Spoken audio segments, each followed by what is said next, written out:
Hey, how's it going? I was trying to put together some automated things to happen in Loopy Pro so that I can avoid jumping around, stepping on a bunch of buttons to make things happen, and inevitably, when playing live, forgetting to do some of those things. So I've got a larger template that I built to like kind of my general jam template, and I'm trying to get that to be very general purpose. And I wanted to have things happen automatically in the event that I needed, like, I'm going to play the rhythm guitar and then I want to switch right to the bass. And then I want to have it switch right back to a clean guitar to start soloing or to start singing or something like that. So I didn't want to be tapping around on buttons to make that happen and inevitably forget that to tap on a button. So I started using follow actions, but I needed it to be general purpose and switchable on a per song basis. And I came up with a system that I'm sure other people who know a lot about Loopy Pro are going to go, oh yeah, of course, I know how to do that. But for me, it was like, whoa, this is eye opening. This is great.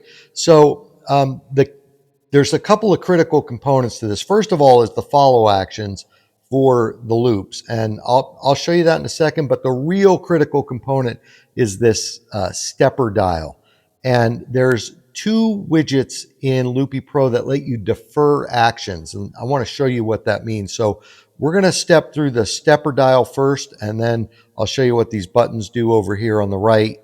And you could use those for whatever purpose you want, but I'll get to it here. So let's go into the Canvas editor mode, and I'm going to go to the bass and record. So this deals with clip number one, that first clip that you see there. I guess I can use my mouse to kind of point here what's going on.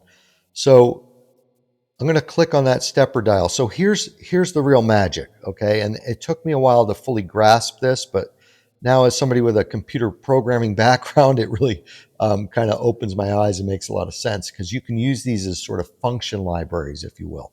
So here's where the magic is. You go up here, you add a stepper dial, you click on this gear icon, and where it says perform actions on, you can either do it when they change, when it's released, or activation trigger. Activation trigger is the key here. Actions are not performed until a separate activation trigger or double tap. So in other words, if you don't double tap on it or something else doesn't make this activation call, then these events don't occur.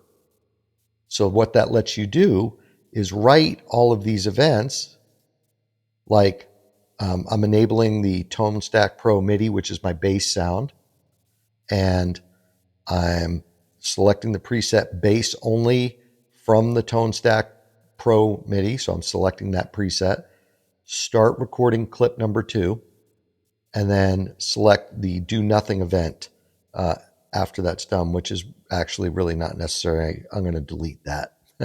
You don't need that. So these are the three things that are occurring. We're enabling Tonestack Pro MIDI, and I'm not going to go into the details of that. Just know that that's my bass tone.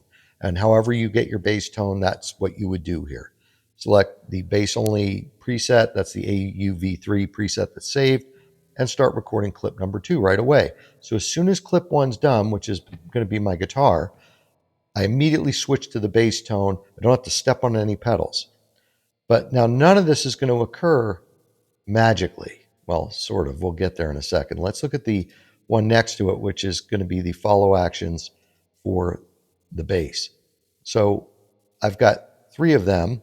One of them is do nothing, in case I want to set it up to do nothing after the bass is done recording. The next one is turn off the Tonestack Pro, which is my bass tone, and select the twin preset of Tonex so that I get my clean guitar tone. If the dirt guitar option is selected, disable Tonestack Pro MIDI and select the EJ preset of Tonex, which is my setup for kind of a dirt tone. And that could be whatever you want. Like you can add more to this or what have you. So the question is, how do we set these up so they fire off when these loops are done recording? So let's take a look at that.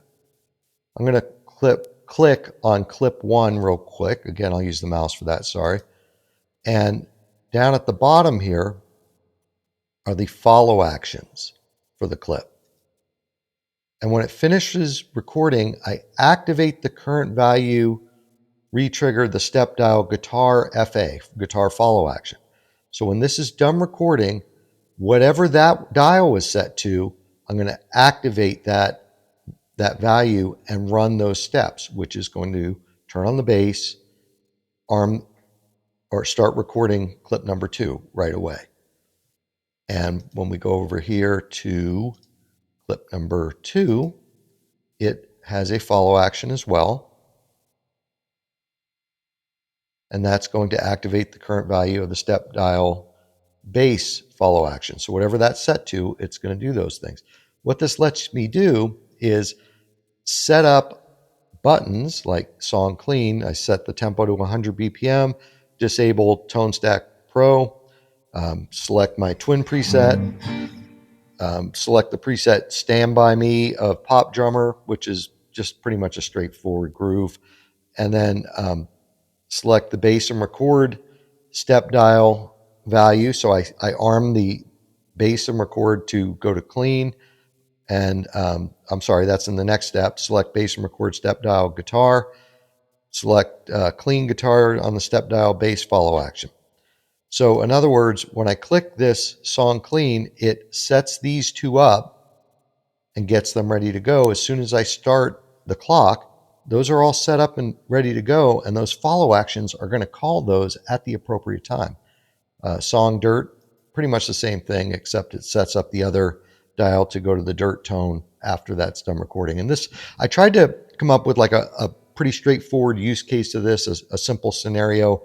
This could be a lot more complicated. If you have many songs, you would probably do this a little bit differently. I'm certainly, as I add this into my other template, going to add more settings on a particular song. Like I've got a pretty good list.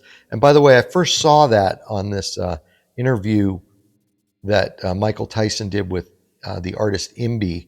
She was talking about follow actions and then buttons to like preset everything on a song. And I was like, that's brilliant. I want to do that. But I wanted my follow actions to be adjustable per song as well. And I'm not sure if she does this or not, but it worked out. And so let me show you how it works. I'll just do a quick demo of it. So I'm going to click the song clean. I'm going to start the clock. By the way, I'm taking some liberties here. I'll just show you the mixer setup. I've got Tonex loaded. I've got Tonestack Pro loaded with my bass tone ready to be enabled or disabled. I've got Pop Drummer all loaded, and that's pretty much it. Like I didn't go too crazy with it. I've also got my MIDI pedal set up just to start the clock and stop the clock. And then I've got my other button set up to start recording on this guitar track so I don't have to tap it. I could tap it. It's not, I could run this by hand. I just have the pedal set up right now. So actually, you know what? I'll just run it by hand so you can see how that works. So I'm just going to start the clock, and then I'm going to come down here and tap this first loop and get ready to play.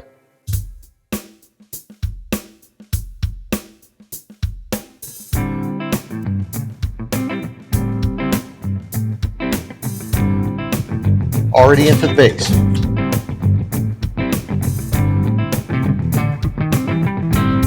And switch to the clean guitar.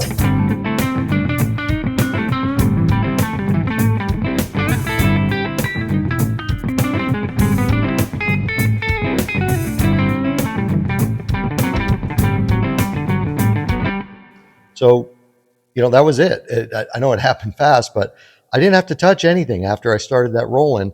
It took over switching to the bass and what have you.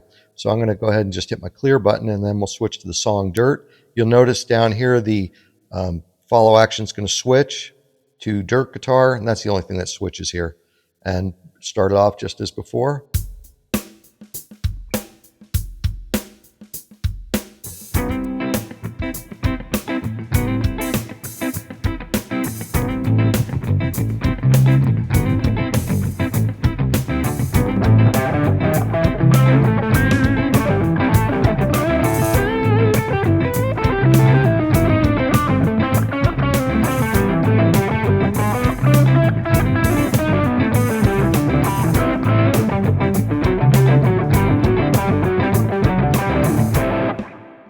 So cool. There it is. I hope that was useful for you. I don't really feel there's much value in distributing the template, to be honest with you. I'm not against it. If you really want the template, let me know in the comments. I'll figure out a way to get it somewhere. But again, the magic is in these step dials, and going up to this. Sorry, let me drive the mouse here. Going up to this gear and using the activation trigger so that it doesn't happen until it's activated, and that activation is happening in the follow actions of the loop. So go down here, follow actions again. Sorry, I'm probably repeating myself, but when this finishes recording, activate the current trigger or value on that particular step dial. And the really, really useful thing in my mind is that as I start adding things to happen, I just have to add them to that one step dial. I don't have to like rewrite everything. I just add another slot on that step dial, and I can select it in the song that it makes sense for when I set up that song, like song clean and song dirt here. But that could be any number of songs, or whatever your needs are. So cool. I hope that's useful for you. Let me know in the comments if you have any questions. If you like this kind of content, do me a favor, subscribe to The Gurge. I'm working on more Loopy Pro content. And yeah, we'll catch you later.